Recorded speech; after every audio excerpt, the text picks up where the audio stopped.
In this video, we'll demonstrate how to manage the Invert Colors feature on your PlayStation 5.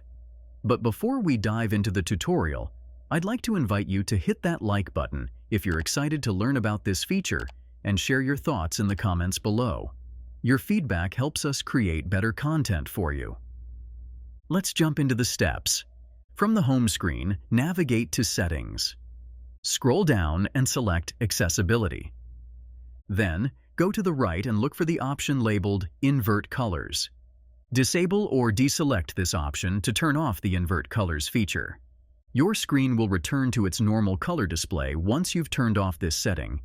If you find your colors inverted at any time, simply access the accessibility options again and turn off the Invert Colors feature.